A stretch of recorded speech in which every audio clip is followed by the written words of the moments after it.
Welcome to the Saul's Newsstand News Rewind for November 13th, 2020.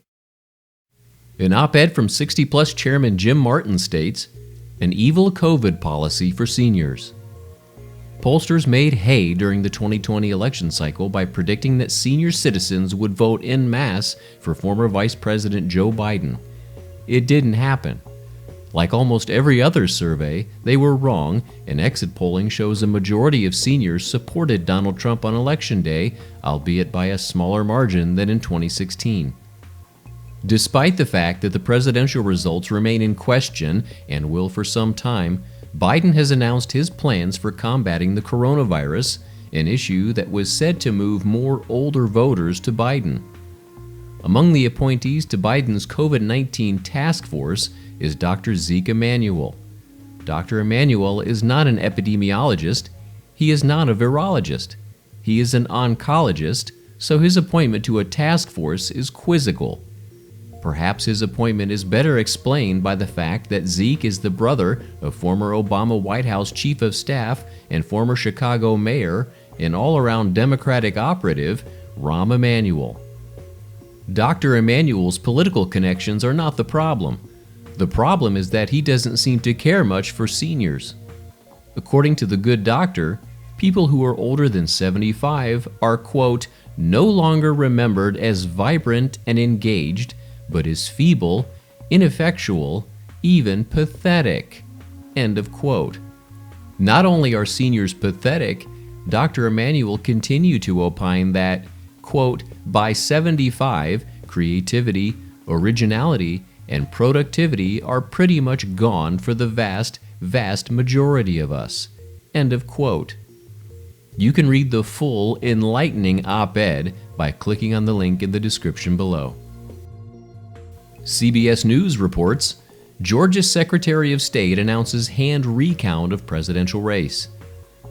Georgia's Secretary of State Brad Raffensperger announced Wednesday that his state will conduct a manual hand recount of all ballots cast in the presidential race in the state as he faces growing pressure from fellow Georgia Republicans over accusations of voting irregularities and mismanagement of the state's election. He said the presidential contest will undergo a risk-limiting audit, which requires a full by-hand recount in each of Georgia's 159 counties. The next step in the current election process is getting the final county certifications in. We'll then move to the risk limiting audit, or RLA. At 1 p.m. today, I will make the official designation of which race will be the subject of the RLA. At that time, I will designate that the RLA will be the presidential race. With the margin being so close, it will require a full by-hand recount in each county. This will help build confidence.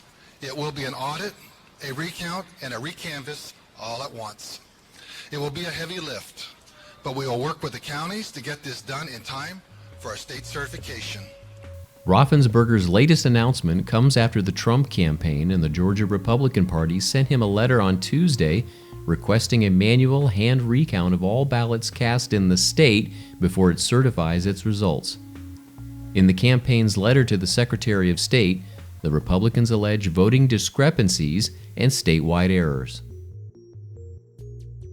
And finally, Business Insider reports, a Biden COVID-19 advisor called for a national lockdown lasting up to 6 weeks.